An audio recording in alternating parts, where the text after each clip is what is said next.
Australia is the land of abundance.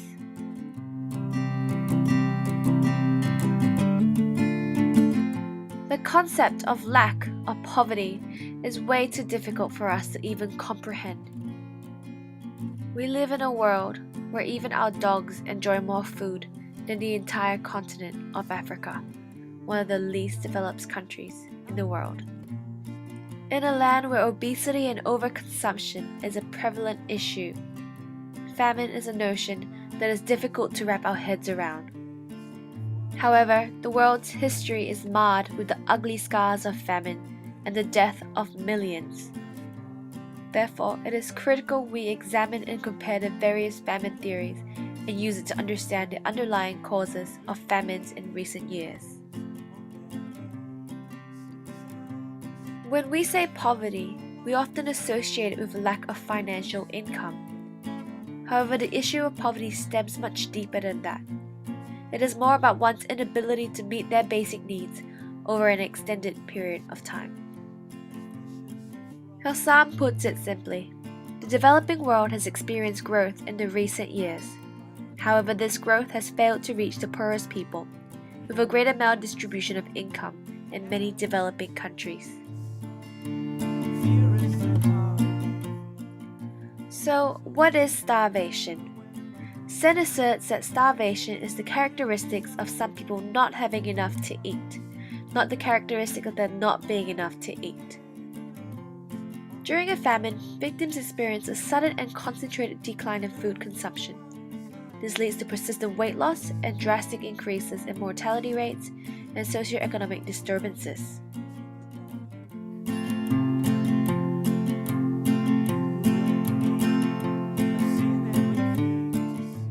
This video explores two famine theories that have arisen to account for the presence of famine in our world. Firstly, let's look at the Neo-Malthusian approach.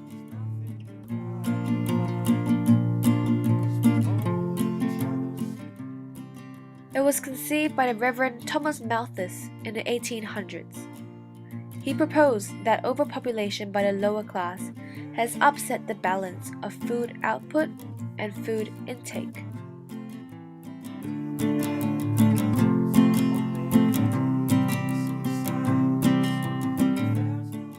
As a result, population was increasing exponentially, whilst food production increased incrementally. Essentially, where excessive population growth was found, famine would soon follow if food output did not grow accordingly. This approach postulates that starvation stems from the decrease in food output and food availability.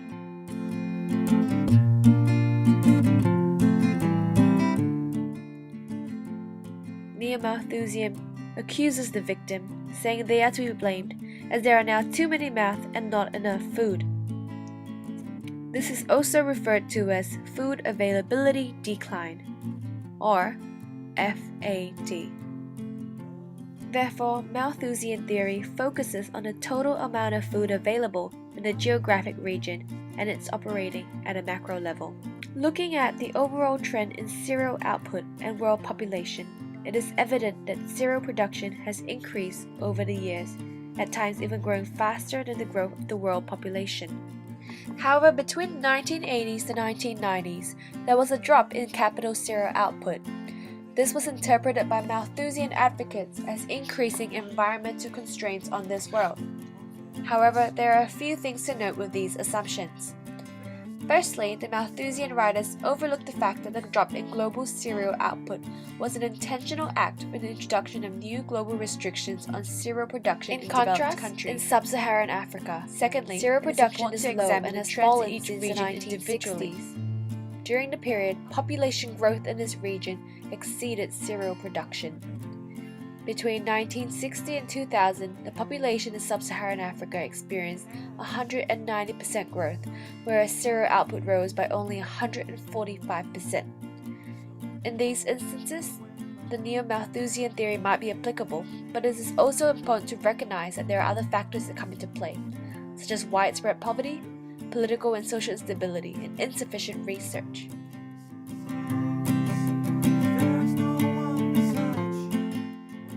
these factors play a role in determining food availability. If a country is politically unstable and is unable to support their farmers, food and cereal output are not likely to experience significant increases.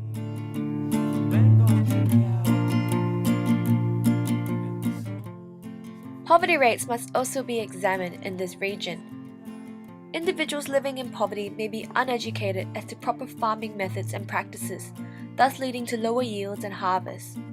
Often, a simple act of educating farmers and teaching them the skills they need to farm effectively can result in an increase in income and food output. The Malthusian theory that food shortage occurs from overpopulation has failed to address many of these factors, which are often unseen yet critical to a nation.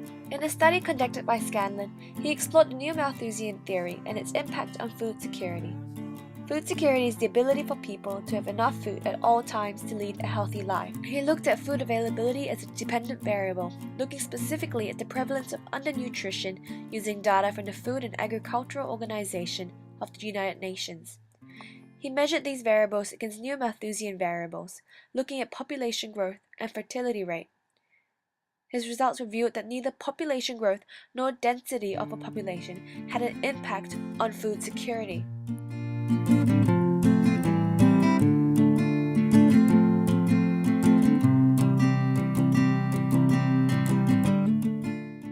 These results oppose the traditional neo-Malthusian theory, and Scanlon calls for more research to be done to ascertain the various variables leading to famine. Therefore, whilst there are merits to the neo-Malthusian theory, it overlooks a lot of other factors that might play a role in times of famine. Its fault lies in its inability to explain famine in times of food abundance and security. To address these gaps, let us examine the entitlement theory. The entitlement theory was birthed by Amartya Sen. It asserts that famine is caused by an individual's inability to command sufficient resources to acquire enough food, thus leading to starvation and famine. Sen draws attention to the state's role and market forces in determining one's entitlement to food resources. He claims that starvation occurs not because there is no food, but because people do not have access to it, regardless of its abundance. Sen recognizes that the previous Malthusian theory is too focused on the local production of food. With this theory, it fails to explain who suffers during a famine. In contrast, Sen states that there are 4 ways to source food: production, trade, own labor, and transfers. Particularly in rural communities, individuals use their own produce as a source of either food or income to buy food. With his theory, he asserts that a specific group of people suffer when their entitlements to source food are taken away from them. This is exemplified in the famine that occurred in the Wollo province of Ethiopia between 1972 to 1974. In the months of June to September of 1972, there was a disruption in the long rains all throughout Ethiopia, followed by disruptions in the short rains. However, the province of Wollo was particularly affected, and the harvest of Wollo was well below average. However, the national food output only experienced a minimal decline of 7%, hardly a devastating figure. The Ethiopian government failed to react to Wollo's situation quickly, and it was not till April the next year when they requested for aid from international agencies. By the time the first shipment of grain had arrived, the crisis was over and the harvest had started again. Miller and Holt raises the question, was it really necessary to buy foreign grain? The delay in food shipments stems back to the time it took to find, purchase, and ship the food to Ethiopia. Food statistics from the Ethiopian government shows that food production during that period was relatively normal for the entire country. 82% of the province of Bale reported above average food production, and 33% of the province of Kaffa experienced an above average food output. Therefore, it would have been possible to buy grain from local markets. There were 2 highways running through Wollo, therefore the roads would have been adequate to transport food. Additionally, food prices during the famine experienced little increase, but people were still dying of starvation because there was no adequate distribution of food. These factors are significant, implying that the people of Wollo did not die from lack of food or famine, but they died due to poverty and their inability to access the food. From this, it's evident that the entitlement theory was able to better explain the famine that occurred in Wollo. In contrast to Malthusian views, population density and growth was not a factor to the famine, and the level of national food output was sufficient for all. It was a result of the uneven distribution of food that led to the starvation of thousands. Let's take a look at a couple other case studies. The Great Bengal Famine occurred in 1943 and took its toll of 3 million people. Famine left deep scars in the country, with those affected suffering further decline in socio-economic status, having been forced to sell land and possessions. Research after this famine revealed that it was a man-made occurrence and can be traced back to the government. The lethal combination of government inefficiency, negligence, as well as black marketing and profiteering culminated in a disastrous famine with a death toll of millions. So let's trace it all the way back to the cause of this famine. In 1943, Bengal's food output experienced a decline of 5%. The Famine Inquiry Commission related the cause of famine to this decline in food availability, as well as an increase in food prices. The decline in food output rings bells for FAD, but let's take a closer look first. The FIC reported a 5% decline in food supply in 1943. However, this decline was still 13% higher than the food supplies reported in 1941, and there was obviously no famine that year.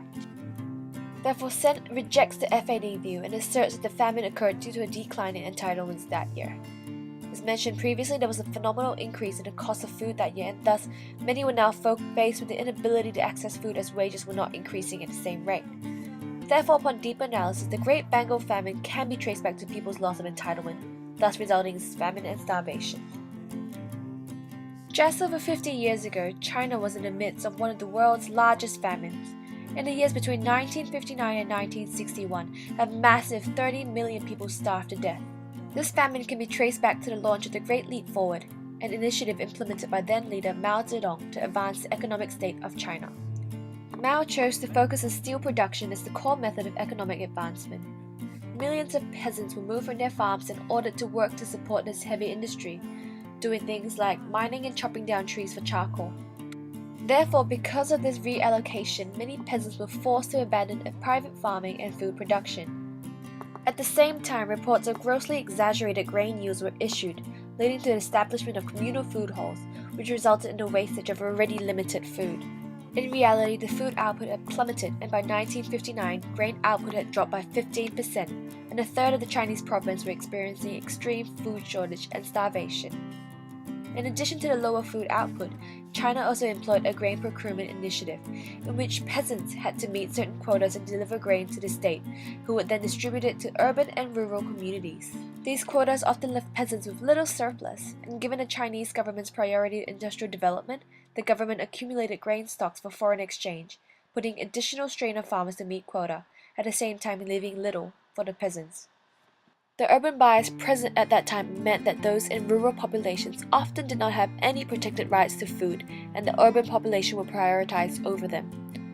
This case study is unique as it contains evidence for both availability theory and entitlement theory. There was a drop in food availability, which led to the death of millions.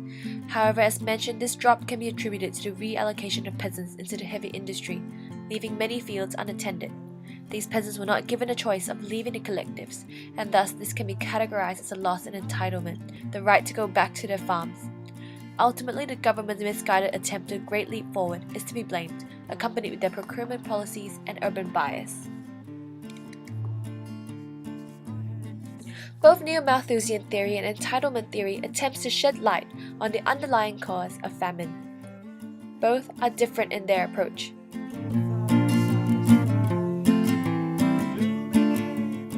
Neo-Malthusian states that it's the people's fault and looks at the situation on a macro level. In contrast, entitlement theory asserts that fault lies with the state and a decline in their entitlement to access food. At first glance, it appears that all famine appears to have neo-Malthusian traits, where there is a lack of food availability. However, upon deeper analysis, it becomes clear that this lack of food can often stem from a decline in their entitlement to source food, such as when peasants were moved from the farms to the heavy industry during the Great Chinese Famine.